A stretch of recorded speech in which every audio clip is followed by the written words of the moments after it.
Hi friends, आपके YouTube channel आरटीसीसी math में स्वागत है। फ्रेंड्स, आज आपके लिए एक नया वीडियो लेकर आया हूँ जो एनटीपीसी जो एग्ज़ाम हो रहे हैं और जो ग्रुप डी होने वाले हैं उसके आधार पर ही लेकर आया हूँ, ताकि आपको ज़्यादा लॉन्ग पढ़ने की आवश्यकता नहीं है अभी, क्योंकि अब आपके पास समय नहीं है। सिर्फ एग्ज़ाम क्लिक करने के लिए सोचना है, इसके अलावा आपको कुछ सोचना नहीं है। ठीक है, तो मैं इस तरह के क्वेश्चन के लिए मैं आपको पहले कुछ वीडियो दे चुका हूँ आपके लिए, जो ज़्यादा यूजफुल रहेगा अगर आप उस पर पीछे वीडियो अगर देखे होंगे तो चलिए बिना समय गवाए हुए, इससे पहले आपसे एक रिक्वेस्ट है कि अगर आप वीडियो आप नया देख रहे हैं या पुराने भी हों तो अगर लाइक शेयर सब्सक्राइब कर दें, ताकि ऑल नोटिफिकेशन भी ऑन कर ले, ताकि आने वाला जो भी वीडियो हो उसका नोटिफिकेशन सबसे पहले आपको मिले और आप इसका लाभ उठाएं। और कुछ नया मिलने वाला भी है, जो नया कुछ बताने वाला भी हूँ, कुछ नया आपके सामने सब्जेक्ट भी आएगा। उसके लिए वीडियो को आप देखते रहिए, आपके अंत में बता दिया जाएगा कि क्या नया मिलने वाला है। ठीक है, तो चलिए हम लोग देखते हैं क्वेश्चन पे। कह रहा है कि 50 से कम 3 के सभी धनात्मक गुणज का योग ज्ञात कीजिए। यानी 50 से कम, यानी 50 से अधिक नहीं होना चाहिए, यानी 1 से लेकर 50 तक से कम, यानी कि कम 3 के गुणज, यानी 3 के पहाड़ा में जो भी आएगा ना, 50 तक जो संख्या आएगा उतने ही संख्या को हमको गुना करना है। इस आपको समझ में आ गया होगा। तो आखिर ये गुना होगा, गुणज का योग पूछा है, यानी 50 तक के 3 के मल्टीपल में जो भी गुना आएंगे, मतलब संख्या आएंगे, उसी संख्या को यहाँ योग करना है, यानी जोड़ना है। ठीक है, तो हम ध्यान दीजिएगा ये हम इसे कैसे बनाएंगे। देखिए, मैं आपको सस्ता सा उपाय बता देता हूँ। 2 तरह के इसमें सिस्टम बताए जाएंगे, जो आपको अच्छा जो भी लगे उसे फॉलो करिएगा, लेकिन मैं आपको जो बताऊंगा वो बहुत ही यूजफुल है। देखिए, पहले 50 से कम, यानी 1 से स्टार्ट करेंगे तो 1 2 3, यानी पहली ऐसी संख्या 3 है जो 3 के गुणज में आता है। ठीक है, तो हम पहली संख्या के रूप में 3 ले लेंगे, यानी एक 3 से मुझे स्टार्ट करना है, आप 50 के अंदर रहना है। ठीक है, तो हम स्टार्ट करेंगे 3 के बाद 3 तिहाई, 3 दूना 6, 3 तिहाई 9, 3 चौके 12, 3 पचे 15, 3 छक 18, 3 सते 21, 3 8 24, 3 9 27, 3 9 30। यानी आप देखें कि 3 के पहाड़ा है, समझ गए होंगे। तो 3 के पहाड़ा है, अब इसे हमें जोड़ना है। अभी बाकी है अभी 50 तक जाने के लिए। आगे 23 में 3 जोड़ेंगे 33, फिर 3 जोड़ेंगे 36, फिर 3 जोड़ेंगे 39, फिर 3 जोड़ेंगे 42, फिर इसमें 3 जोड़ेंगे तो 3 जोड़ देंगे तो 45, फिर 3 जोड़ देंगे तो 48। यानी इन सभी संख्याओं का हमसे क्या पूछ रहा है, जोड़ पूछ रहा है। ठीक है, हम सभी संख्याओं का हम इसमें ऐड कर लेंगे। ध्यान दीजिएगा, सभी संख्याओं का हम जोड़ कर लेंगे, जो बराबर में जो आएगा वो आंसर मेरा होगा। लेकिन आखिर इतना बड़ा सवाल है, इसमें कुछ हद तक अगर शॉर्ट नियम होता तो हमें लगता है कि आपके लिए बहुत यूजफुल होता है, लेकिन है इसके लिए शॉर्ट सा नियम है। अब बताते हैं, अगर इस वीडियो को आप देख रहे हैं, अगर आप पीछे वाले वीडियो आप नहीं देखे हैं ना, मतलब कि कहने का मतलब है इस चैनल पे जो वीडियो पहले दिया हुआ है पहाड़ा की संख्या और गिनती की संख्या जोड़ने का, अगर आप इस वीडियो को नहीं देखे हैं तो प्लीज़ इस वीडियो को आप देख लें, क्योंकि यहाँ से एनटीपीसी में एग्जाम में क्वेश्चन जो है, मतलब प्रतिदिन एक क्वेश्चन 2 क्वेश्चन आ ही रहा है, तो कृपया करके वहाँ देख लें, आपको बहुत ही यूजफुल होगा। तो मैं आपको शॉर्ट सा तरीका, 3 के पहाड़ा दिया है और पूरे 30 तक, यानी 3 के पूरा पहाड़ा दिया है, तो मैं क्या करता हूँ, तो 3 के जो पहाड़ा है मैं उस नियम का फॉलो करते हैं। देखेंगे कैसे करेंगे, 3 के नियम का फॉलो कैसे करेंगे। ठीक है, देखिए बड़ी आसानी सा है, बहुत आसान सा सिस्टम है जिसे आपको समझना है। तीन के पहाड़ा जब भी हमको जोड़ना रहता है ना, तीन के पहाड़ा जब भी हमें जोड़ना रहता है तो हम उसमें सीधे 55 से गुना करते हैं। ठीक है, तो तीन के पहाड़ा हमें जोड़ना है, ध्यान से सुनिएगा, हमें तीन के पहाड़ा जोड़ना है तो हम उसे सीधे 55 से गुना करते हैं, तो 55 से गुना कर देंगे।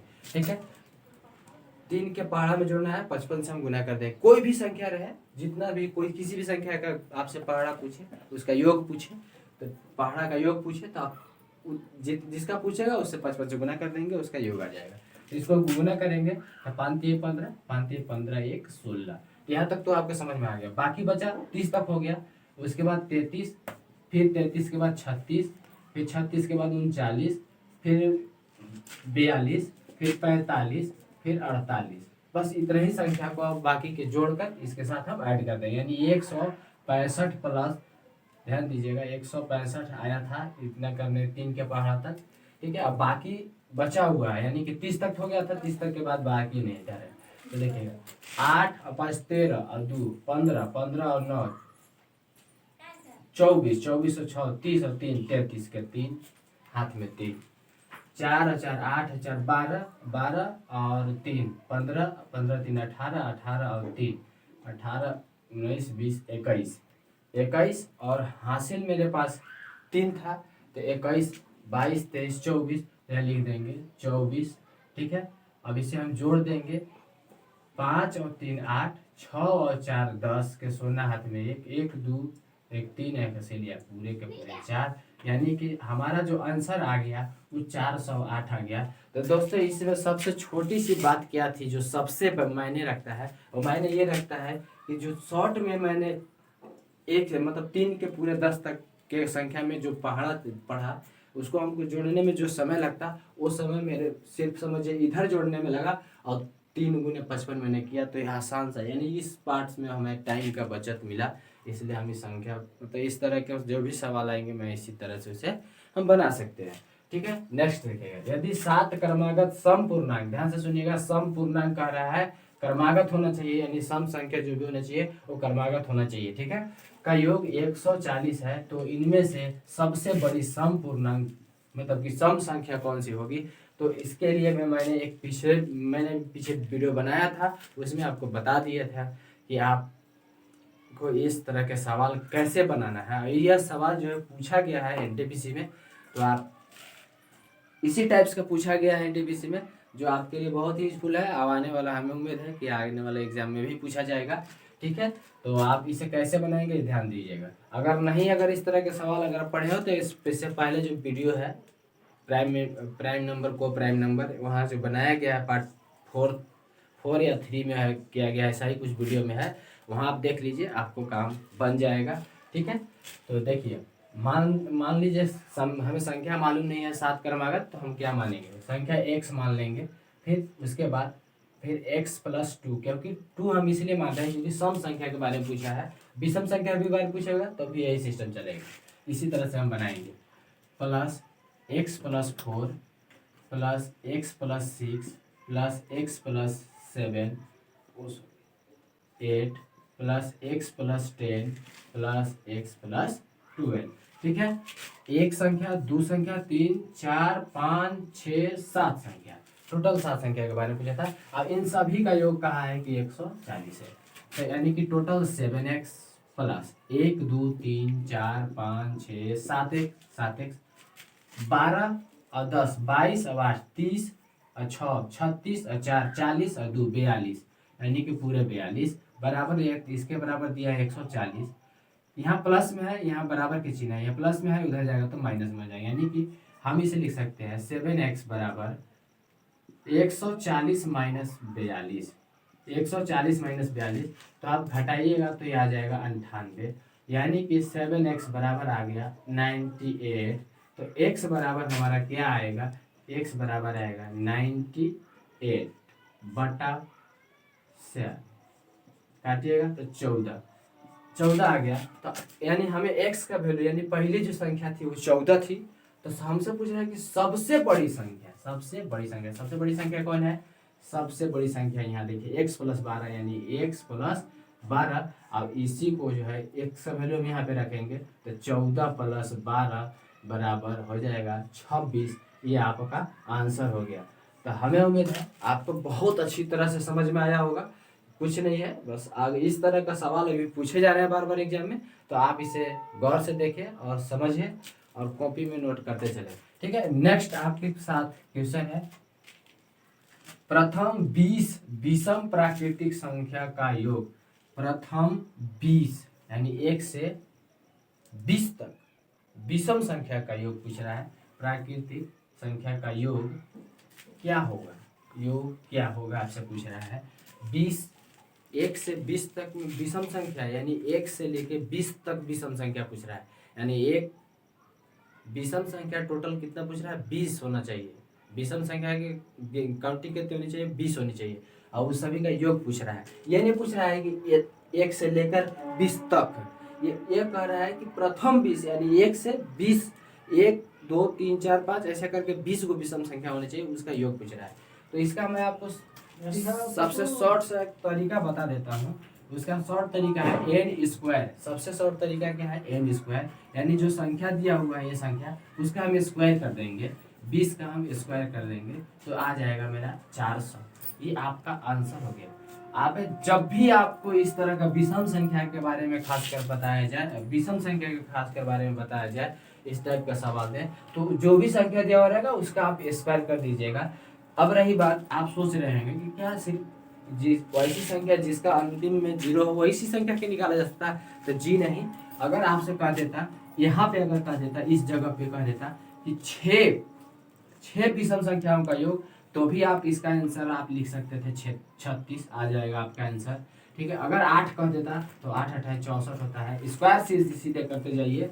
अगर आपसे 32 कह देता तो 32 का जो स्क्वायर आएगा वही इसका योग होगा, उसी संख्या का योग होगा। ये बात आप नोट कर लीजिएगा यार, कि कभी भी विषम संख्या का अगर योग पूछेगा, ठीक है, जितना विषम संख्या 5 गो 6 गो 7 गो 8 गो 12 गो 15 गो 16 गो 20 गो 22 गो 24 गो 26 गो 28 गो 30 गो कर देगा तो 30 का स्क्वायर 900 हो जाएगा। यानी इतनी संख्या का योग जो है आप सीधे उसी संख्या को स्क्वायर करके आप निकाल दीजिएगा, वो आपका आंसर हो जाएगा। तो मुझे लगता है, मुझे लग रहा है आपको समझ में आ गया होगा। तो आप इसी तरह से आगे बने रहिएगा, तब तक फिर अगला क्वेश्चन आपको आपके सामने। चलिए देखते हैं हम लोग अगला क्वेश्चन आपके बोर्ड पे है, ध्यान से इसे देखिएगा और कॉपी में उतारते चलिएगा। कह रहा है 3 धनात्मक संख्या में, कह रहा है कि 3 धनात्मक संख्या में पहली संख्या, 3 धनात्मक संख्या है, एक पहली संख्या दूसरी संख्या का गुणनफल 24 है। 3 धनात्मक संख्या लेना है, यानी ए एक संख्या मान लेते हैं, बी और ए सी। ठीक है, 1 2 3 एक संख्या के रूप में हम उसको कोडिंग कर लिए। कह रहा है कि 3 धनात्मक संख्या में पहली तथा दूसरी का गुणनफल 42 होना चाहिए। तो पहली संख्या और दूसरी संख्या का गुणनफल 42 होना चाहिए। तो इस तरह के जब भी सवाल आएंगे, ध्यान से समझिएगा, इस तरह के जब भी सवाल आएंगे तो जो भी यहाँ संख्या दिया हुआ रहेगा, चाहे यहाँ कहीं पे संख्या दिया हुआ रहेगा, उसका हम जितने संख्या दे रहे कुछ ना कुछ, मतलब कोई नहीं, एक दो संख्या यानी एक संख्या 2 संख्या 3 संख्या दिया हुआ है, यहाँ यहाँ और यहाँ। अब इतना संख्या में किसी कोई एक संख्या, मतलब 1 या 2 संख्या को सअभाज्य गुणनखंड के रूप में तोड़ लेंगे। ध्यान से सुनिएगा, इस तरह के प्रश्नों को अगर जल्दी से अगर सोल्व करना है, तो इस तरह के प्रश्नों को अगर जल्दी से सोल्व करना है तो उसके लिए आप जो है इसे सअभाज्य गुणनखंड के रूप में हम उसे तोड़ लेंगे। ठीक है, तो हम उसे पहली जो संख्या दिया है उसे सअभाज्य गुणनखंड के रूप में तोड़ेंगे, तो एक संख्या 6 होगी और एक संख्या 7 होगी। तो कह रहा है कि पहली और दूसरी, यानी पहली संख्या 6 और दूसरी संख्या 7, और इन दोनों को गुना करेंगे तो आ जाएगा 42। चलिए यहाँ तक तो आपको समझ में आ गया होगा। नेक्स्ट जो है कह रहा है दूसरी तथा तीसरी संख्या, दूसरी तथा तीसरी का 56, यानी दूसरी संख्या और तीसरी संख्या को जब हम गुना करेंगे तो आना चाहिए 56।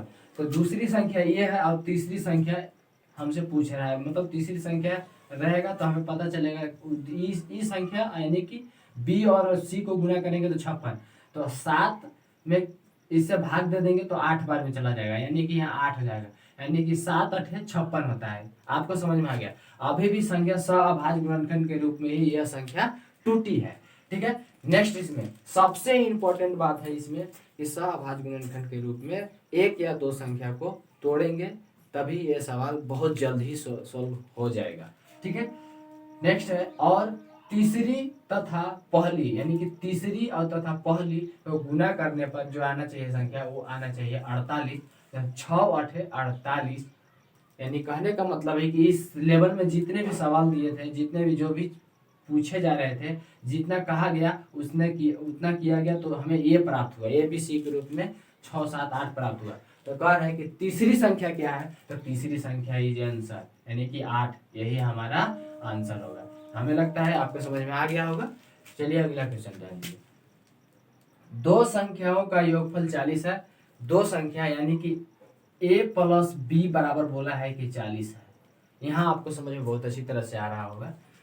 और उनके गुणनफल यानी कि a इंटू बी बराबर 375 आपसे दिया हुआ है। 375 गुणनफल, इनके व्युत्क्रम यानी इनके उल्टा, तो संख्या क्या है, संख्या क्या क्या लिया गया है, एक संख्या a और एक संख्या b, तो इनका उल्टा यानी कि a और b सीधा है तो हम इसे उल्टा यानी कि व्युत्क्रम करेंगे।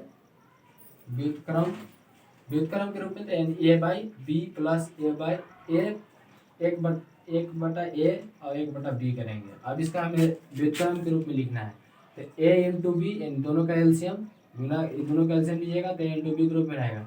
और ऊपर में क्या होगा, तो इससे इसमें भाग देंगे तो a कटेगा b बचेगा, यानी कि b प्लस b से फिर भाग देंगे b इसमें तो b कटेगा a बचेगा, फिर a लिखेंगे। ठीक है, आपको समझ में आ गया। अब ये जो है उल्टा के रूप में इतना आया है, तो उल्टा a प्लस बी बराबर कितना दिया है, a प्लस बी मेरा आया है, यानी b प्लस a चाहे a प्लस बी दोनों एक ही चीज है। तो b plus a plus b आया है, यानी a प्लस बी का यानी b प्लस a, यानी कि इसको हम लिख देंगे 40 बटा a इंटू बी है, a इंटू बी, तो a इंटू बी का वैल्यू कितना है 375, तो 375 हम इसे 5 से भाग देंगे तो 8 बार में कटेगा, 5 से भाग देंगे 5 7 35 और 5 25, यानी कि हमारा आंसर आ जाएगा 8/75। ये हमारा व्युत्क्रम का आंसर होगा, यही आपका उत्तर है।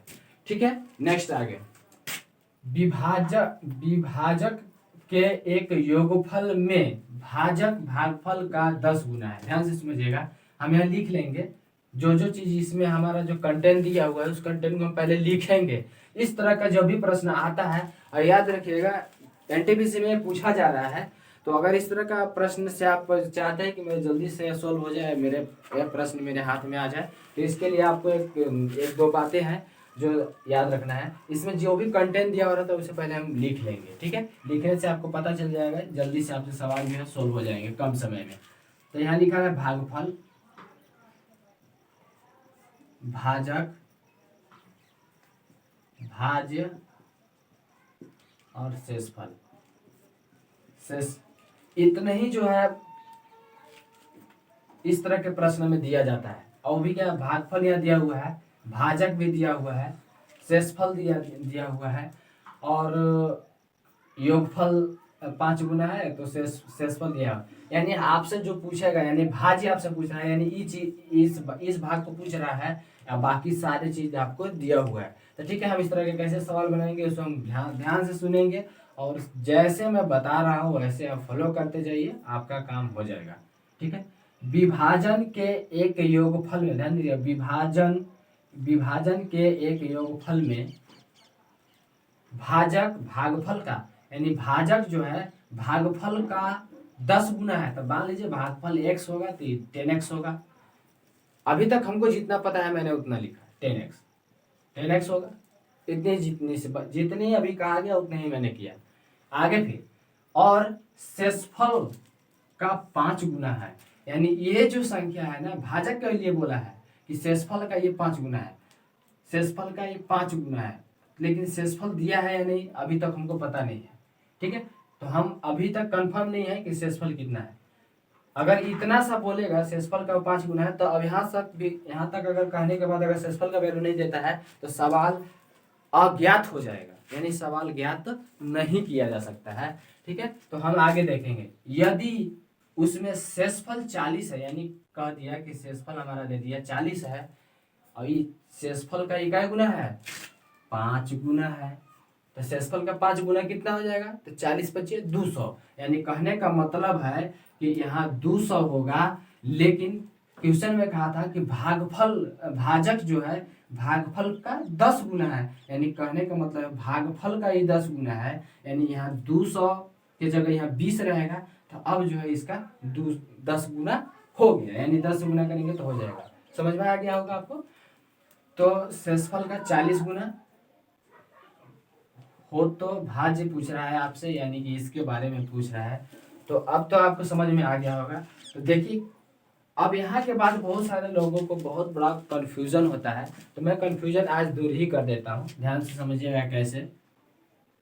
देखिए भाजक जो यहाँ से भाग देते हैं, अब भाज्य यानी जो यहाँ रहता है, भाज्य यानी बीच सेंटर में रहता है, यहाँ भागफल होता है, यहाँ क्या होता है भागफल होता है, और शेषफल कहाँ रहता है, तो नीचे रहता है शेषफल। आखिर इतना तो सा रहता है, लेकिन हमें पता नहीं समझ में आ रहा है कि आखिर सवाल आखिर इसका आंसर कैसे निकालें। तो मैं आसान सा तरीका बता देता हूँ। देखिए शेषफल जो होता है ऊपर में होता है, शेषफल कहाँ होता है ऊपर में, तो शेषफल मेरा कितना दिया है 40 बटा की चिन्ह लगा देंगे।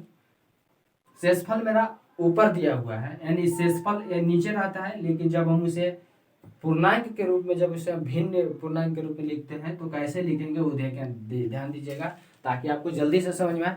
और मैं दूसरा भी मेथड बता सकता हूँ, लेकिन मैं यही कहना चाहता हूँ कि दूसरा मेथड से अच्छा है कि आप इसी मेथड को सीखिए, इसलिए कि ये आप जिंदगी में बच्चों की जब से आप छोटे थे तब से आप सीखते आ रहे हैं, इसलिए ज़्यादा बेहतर है आप इसे सीखें। इससे आपका कॉन्फिडेंस लेवल सही रहेगा। नया चीज़ मिलने के बाद जो पुराने चीज़ में नया चीज़ मिलने लगता है तो थोड़ा सा दिक्कत होती है, ठीक है। उसके बाद भागफल कहाँ रहता है, यहाँ पे है, तो ये पूर्णांक में चला जाता है, यानी कहने का मतलब यहाँ आ जाता है पूर्णांक के रूप में। और उसके बाद भाजक यानी जिससे भाग हम दिया, तो भाज्य हम इससे दिए हैं, यहाँ लिखेंगे 200। ध्यान दीजिएगा, समझ में हमें उम्मीद है आ गया होगा। बस आप समझते ही होंगे कि ऐसे गुना करना है, यानी कि 200 गुने 20 गुने 200, ठीक है, प्लस 40, तो आपको समझ में आ गया। 20 दो दूना की 4, यानी कि 4000 प्लस 40, यानी कि हम लिख सकते हैं 4040, यही हमारा आंसर होगा। हमें उम्मीद है आपको बहुत अच्छी तरह से समझ में आ गया होगा। नेक्स्ट क्वेश्चन ध्यान दीजिएगा, प्रैक्टिस करते रहिए इस तरह का क्वेश्चन, आपको कहीं दिक्कत नहीं होगी। आप बार बार इस वीडियो को देखिए, आपको समझ में आ जाएगा, ठीक है। नेक्स्ट आगे, किसी भी संख्या में 36 से भाग दिया जाता है। कोई संख्या है, मुझे पता नहीं है, ना आप ही को पता भी नहीं होगा, उस संख्या में 36 से भाग देते हैं तो शेषफल 19 आता है। यानी शेषफल कितना आता है, शेषफल जो है शेषफल कितना आता है, तो 19 आता है। तदनुसार यानी प्रश्नानुसार इसे हम कहेंगे, प्रश्नानुसार भी कह सकते हैं हम इसे, उसी संख्या में 12 से भाग देने पर, यानी उसी संख्या में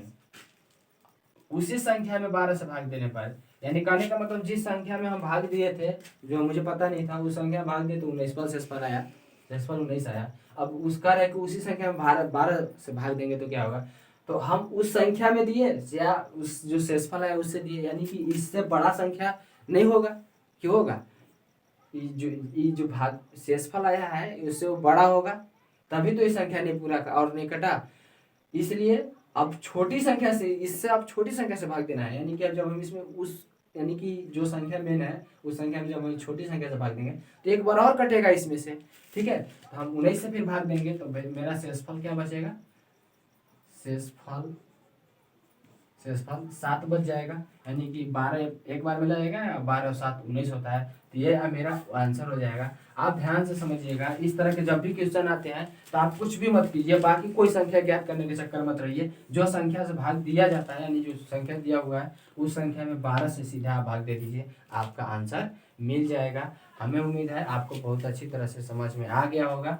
तो ठीक है, नेक्स्ट आगे देखें। तो चलिए, आप आज का क्लास यहीं तक समाप्त रहेगा, लेकिन मैंने आपसे